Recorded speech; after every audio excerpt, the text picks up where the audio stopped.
Donc je m'appelle Floriane Charon, je suis la fondatrice de la maison d'édition Diplodocus et nous sommes basés dans le Gard.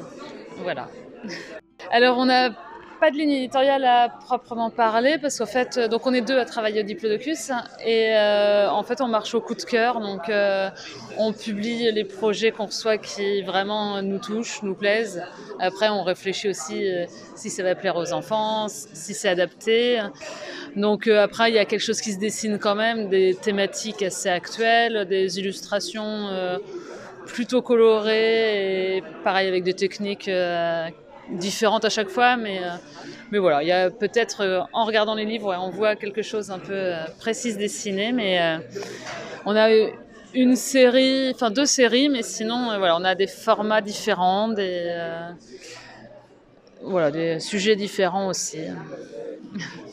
Alors, je suis éditrice à la base, donc, mais j'avais jamais travaillé en jeunesse, mais j'ai toujours travaillé avec sur des livres illustrés, des beaux livres, des livres de voyage, des livres de cuisine, et donc j'aimais bien le travail texte, image, et je me suis retrouvée au chômage, et donc c'était la question justement, comme c'est dur de trouver du travail dans l'édition, donc c'était la question qu'est-ce que je fais, et donc je me suis lancée et en jeunesse parce que j'adore la créativité qu'il y a dans l'édition jeunesse, j'adore tout ce qui s'y fait et j'avais envie de participer voilà, à ce genre aussi littéraire.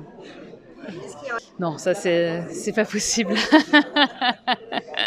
Non, non, je suis vraiment super fière du catalogue forcément et non, je peux pas dire, enfin parce que, mais ils ont tous, voilà, ils ont tous, voilà, quelque chose qui, enfin, chez tous, j'aime quelque chose de différent des fois, mais non, non, je peux pas choisir un livre.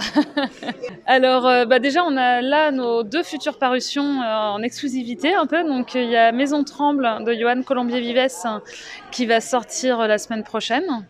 Donc, un livre qui traite d'écologie, une jolie histoire d'une montagne qui ne va pas très bien, mais la fin est joyeuse. Et ensuite, on continue la collection qu'on avait commencé avec Bleu, Vert et Rouge. Et donc, au mois de mai, sortira Brun Jardin. Donc, à chaque fois, on a une même autrice, Clémence Sabag, mais on a une illustratrice différente. Et donc, le prochain tome qui sortira donc au mois de mai est illustré par Hello, une illustratrice rennaise. Et à l'automne, on sortira Orange Jardin sur les écureuils, illustré par Magali Dulin. Leur curiosité, évidemment. Le fait qu'il n'ait pas de filtre aussi, ils s'en moquent en général, hein, mais du qu'en dira-t-on, ils n'ont pas de barrière, et c'est chouette. Du coup, on peut les emmener un peu où on veut, on peut leur faire découvrir plein de choses, et voilà. Ils se disent pas ça va être nul ou ça va être, enfin voilà. C'est vraiment toujours leur curiosité, ouais, c'est ça. Merci beaucoup. Merci à vous.